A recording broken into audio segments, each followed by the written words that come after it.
progress we have made in realizing our national values and principles of governance, and to submit to you, honorable members, the progress made in fulfilling our international obligations. Since my last address, Kenya has undergone rapid change, occasioned by the collective awakening of the people in the understanding that the state of nation depends on the work we do individually and collectively. This realization extends not only to what we choose to undertake, but also to how we go about securing careers, livelihoods, and contributing to the grand enterprise of nation building. There has never been doubt, and now there is none whatsoever, that Kenya is a land of bold ambition, with our citizens always desiring and insisting on the best possible standards, not only for themselves, but also for their families and for our nation.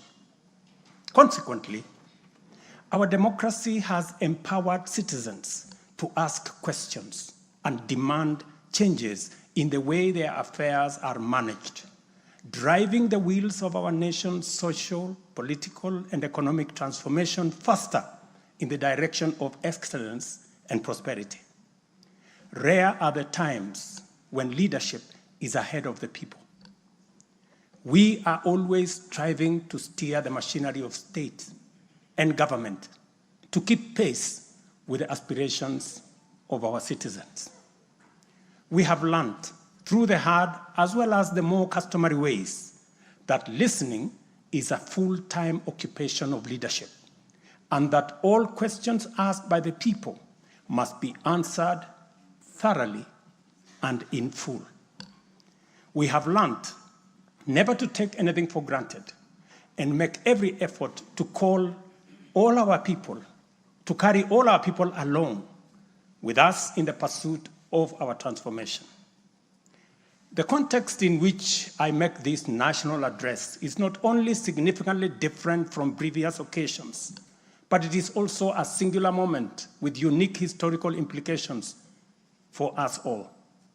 It is an opportunity to affirm the principles and values of which our nation stands, review the steps we have taken, the path we have chosen in our journey of national development, and reinforce the commitments we have made to one another and to our beloved nation for the sake of the present and future generations. I do not take this for granted, and with utmost respect and humility before this august assembly of the people's elected representatives, I desire to respond to the most pressing concerns that have been raised by Kenyans of all walks of life in recent months. To my understanding, the concerns and issues voiced by millions of Kenyans about the state of our nation deserve meaningful engagement, thorough understanding, and thoughtful response. There are discussions about whether leaders understand the pain, hardship, and struggles endured by countless citizens every day as they strive to make ends meet, and whether the government is doing anything about it. Similarly, many struggling Kenyans impatiently wonder, when will real money get to their pockets? And when will the jobs promised, which they deserve, become a reality?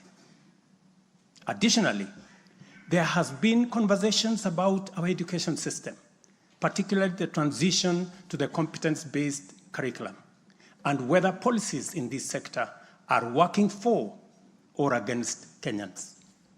Important questions have also been raised concerning the direction of development in relation to democracy, human rights, and fundamental freedoms, as well as the rule of law, transparency, and accountability.